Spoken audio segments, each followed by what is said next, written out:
Assalamualaikum warahmatullahi wabarakatuh. Apa kabar Bapak Ibu sekalian?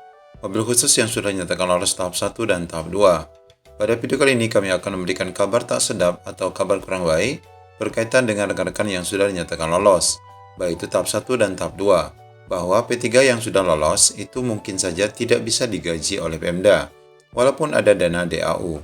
Ketua Panja GTK Ibu Agustina sendiri mengatakan ngeri sekali. Namun apapun itu, kita perlu mengetahui dengan lebih jelas. Ikuti video ini sampai selesai. Baik Bapak Ibu, sebelum kita lanjut pada informasinya, kami rekomendasikan Bapak Ibu untuk mendownload aplikasi Teachmin, dan lebih daripada itu, aplikasi ini gratis ya. Silakan Bapak Ibu download melalui App Store dan Play Store. Link downloadnya sudah kami siapkan di kolom deskripsi. Selamat mencoba ya. Kemudian Kabupaten Sanggau hanya 6 bulan gaji, Kabupaten Lampung Timur hanya 5 bulan gaji. Luar biasa kan? Ngeri, ini ngeri. Jadi tadi disampaikan ini menurut catatannya GTK. Dari permintaan formasi itu ada 47 Pemda yang mengusulkan 80-100% formasi yang kurang. Jadi kan dulu setelah ada formasi penuh, terus ada pelamar, ada lulus, kan ada sisa. Nah sisanya ini hanya 47 Pemda yang mengusulkan totalnya itu 80-100%. Kemudian 35 Pemda mengusulkan 60-80%. 244 Pemda mengusulkan kurang dari 40% formasi dan ada 191 Pemda yang belum mengusulkan formasi sama sekali. Ini kan artinya bahwa ketidakjelasan masalah anggaran ini mengganggu. Kemarin kabupaten kota yang kita undang itu ngeri lagi Pak. Jadi Kabupaten Pasuruan itu tidak menganggarkan APBD tahun 2022 untuk guru P3K. Kemudian Kota Kupang juga tidak. Ya. Kemudian Kabupaten Sanggau hanya 6 bulan gaji, Kabupaten Kabupaten Lampung Timur hanya 5 bulan gaji. Hanya Kabupaten Wonogiri yang karena sudah terlanjur SK-nya ini proses berkas menganggarkan 175 miliar sekian setahun. Padahal dana yang di-earmark oleh Kemenko itu hanya 153 miliar. Luar biasa kan? Ngeri, ini ngeri. Jadi kalau ternyata kabupaten kota yang tidak menganggarkan itu juga nggak diapa-apain, kan artinya nanti kemungkinan besar Wonogiri juga tidak akan menganggarkan. Berarti gurunya nanti akan kehilangan gaji tahun depan. Atau pura-pura saja, udahlah tidak pernah terjadi rekrutmen guru. Kan bisa. Tetapi guru tetap mengajar dan pemerintah daerah tetap harus membayar. Kan begitu keadaannya. Nah ini masalah ini pelik sekali Pak Fikri. Maka saya mohon dukungannya hari Senin. Kita mengundang eselon 1 untuk membuat komitmen. Ya, beberapa komitmen yang sudah beberapa kali kita sampaikan. Yang pertama dan paling utama adalah permintaan kita untuk pengiriman gaji P3K yang sudah diangkat ini dipisahkan dari DAU yang sudah pernah terkirim. Itu penting Pak Fikri.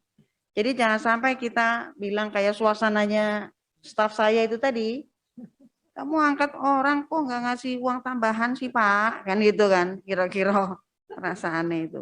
Kan sudah pernah ada sertifikasi guru juga, beda kan, tidak di DAU. Kan bisa perlakuan itu. Nah, kemudian sebaiknya seluruh proses rekrutmen itu dikembalikan di daerah, kabupaten kota atau provinsi.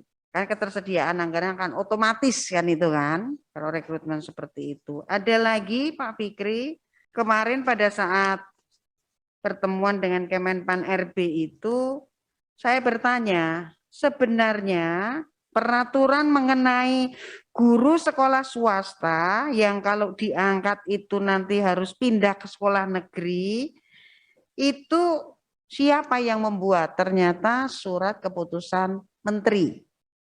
yang kemudian berimplikasi pada peraturan di Badan Kepegawaian Daerah. Maka itu bisa dirubah. Saya mohon bantuan kepada Bapak Ibu supaya tidak terjadi kegaduhan. Ya udahlah, guru swasta yang diangkat ya biarlah dia mengajar di tempat yang sama. Kalau memang mau mengangkat guru swasta untuk menjadi P3K ya biar saja dia di situ, nggak usah dipindah-pindah ke sekolah negeri. Jadi ruwet lagi nanti penyesuaian.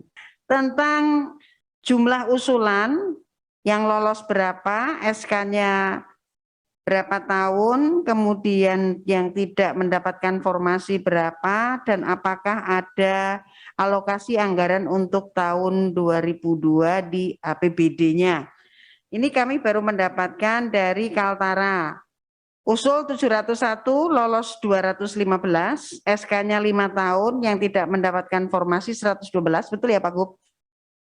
Kemudian anggaran APBD-nya penuh.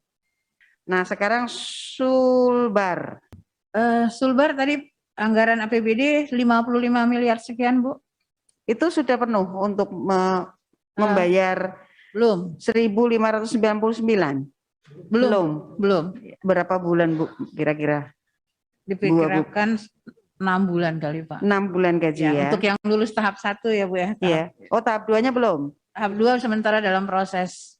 6 bulan gaji untuk lulusan tahap 1. Nggih, terus yang tidak dapat formasi tidak terdeteksi ya tadi ya? Ya, belum. Tidak terdeteksi. Baik, terima kasih. Kemudian dari DIY, usulnya 9.859 ya Pak, betul Pak? Banyak sekali ya Pak ya? Oh iya. Kemudian yang lolos 3.127, iya ditambah tahap 2, iya. Kemudian yang sudah mendapat SK 56, ya. Kemudian masa berlakunya 1 tahun sampai 5 tahun tergantung usia. Oh 5 tahun. Kemudian yang tidak mendapatkan formasi tidak ada data. Apakah ada APBD tahun 2022 hanya gaji tanpa tunjangan?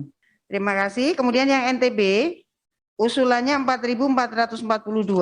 Formasi. Betul Pak? Formasinya. Ya, oh formasinya. Ya. Kemudian usulannya 2.168. Yang lulus Oh ini di sini ya. SK-nya sedang proses. belum ada ya Pak. Belum. Semuanya baru proses. Kemudian yang tidak mendapat formasi tidak bisa akses. Yang tidak dapat formasi diterima lolos passing grade, tapi ketika dia kembali ke kabupaten kota tidak ada data. APBD tahun 2022?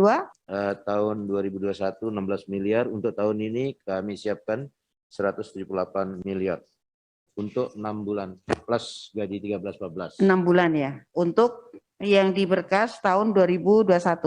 22. Tidak mengusulkan formasi tambahan ya? Tidak. Jadi hanya 6 bulan ya Pak untuk P3K 2021. Berkas ini, data ini kami butuhkan untuk memberikan contoh abstraksi kepada teman-teman di eselon 1 pada hari Senin nantinya, dan mendorong supaya pembiayaan untuk guru P3K yang diangkat ini diselesaikan melalui APBN tersendiri.